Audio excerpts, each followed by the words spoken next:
Son aylar Türkiye mediasında Azərbaycanla bağlı saxta xəbərlərin tirajlanması halları artıb. Deepfake texnologiyası ilə hazırlanmış bu məlumatlar əvvəllər daha aşağı səviyyəli informasiya platformalarında və sosial şəbəkələrdə yayılsa da, artıq bu narahat edici tendensiya ciddi və hakimiyyətə bağlı xəbər saytlarında, telekanallarda da müşahidə olunmaqdadır. Yayılan məlumatların bir qismində güya Azərbaycanın üçüncü ölkə vasitəsilə Ukraynanı silahlandırmasına dair saxta xəbər, digər qismində isə Azərbaycanın İsrailə görə Avroviziya mahnı müsabiqəsində iştirakdan imtinası ilə bağlı həqiqəti əks etdirməyən iddialar yer alır. Son olaraq isə Türkiyə mediasında daha bir yalan məlumat. BMT Baş Assambleyasında çıxışı boykot edilən İsrail Baş Naziri Netanyahunu dinləyənlər arasında Azərbaycanın rəsmi nümayəndə heyətinin olduğunu iddia edən saxta foto və xəbər yayıldı. Halbuki BMT-nin müzakirələri canlı yayımlanıb və hər kəs Netanyahu çıxış edəndə zalda Azərbaycan nümayəndə heyətinin olmadığını görüb.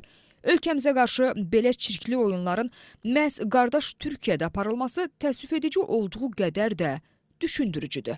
Saxta xəbərləri tirajlayanlar arasında hakimiyyətə yaxınlığı ilə tanınan şirkətlərə aid Hürriyyət, Sabah kimi media qurumlarının da görünməsi artıq proseslərin təsadüfi olmadığı qənaətini yaradır.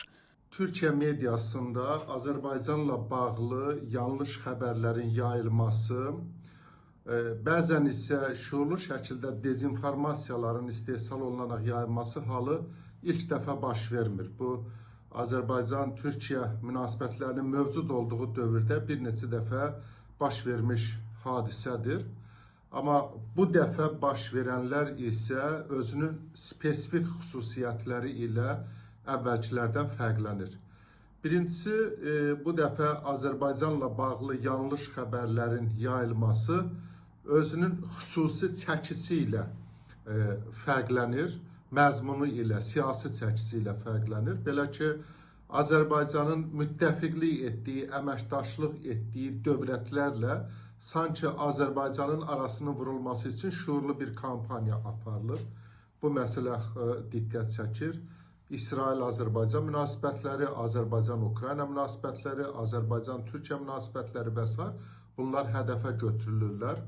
Və bu da onu göstərir ki, məsələ həm də siyasi çəkimlidir və prosesin arxasında hansısa güc mərkəzlərinin durması istisna deyil. Burada haqlı sual yaranır. Türkiyənin özünə qarşı belə bir fake məlumatlar yayılsa, vəziyyət necə olardı?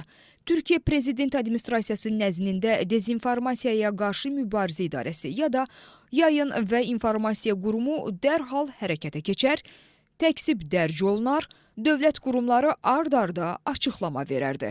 Amma Azərbaycanla bağlı dezinformasiyalarda isə susqunluq hökm sürür, məlumatların saxta olduğu barədə Azərbaycanın rəsmi orqanlarından gələn açıqlamalar da laqeydliklə qarşılanır. Türkiyə öz informasiya məkanını qorumaqda təbii ki, haqlıdır. Amma Azərbaycan barədə yayılan saxta xəbərlərə göz yummaq həm Bakı-Ankara qardaşlığının ruhuna ziddir, həm də strateji baxımdan təhlükəlidir. Üstəgəl, hər iki ölkənin 2021-ci ildə yaratdığı birgə media platformasının məqsədi də açıqdır. Dezinformasiyaya qarşı birlikdə mübarizə aparmaq. Təəssüf ki, bir ilə yaxındır ki, Türkiyə mediasında bu cür Azərbaycana qarşı dezinformasiyaların getməsinə baxmayaraq, həmin qurumda bu məsələdə heç bir münasibət bildirmir. Hansı ki, münasibət bildirməyə həm mənəvi baxımdan, həm də belə deyək ki, ölkələrarası müqavilələrə əsasən münasibət bildirməyə borcludur. Çünki Azərbaycanla Türkiyə arasında xüsusi media platforması fəaliyyət göstərir. Bu əməkdaşlığın bu platforma şərtlərindən də biri iki ölkənin bir-birinə qarşı informasiya savaşına yayılması və eyni zamanda bizlərə qarşı mübarizə aparan üçüncü ölkələrə qarşı vahid mövqedən çıxış etməsini belə deyək ki, ehtiva edir. İndiyə qədər Azərbaycan mediası Türkiyə ilə bağlı xəbərlərə xüsusi həssaslıqla yanaşaraq yalnız rəsmi mənbələrə əsaslanıb, fake xəbərin dərhal təksibini dərc edib. İsrail ilə Türkiyə arasında qeyri-rəsmi əməkdaşlıq, üçüncü ölkələr vasitəsilə ticarət etmələri kimi hər qarşısına çıxan xəbəri müzakirə mövzusu etməyib. Yəni, qırmızı xətti qorumağı bacarıb. Həm Azərbaycan cəmiyyətinin, həm də mediamızın Türkiyədən də qarşılıq olaraq gözləntisi və tələbi budur.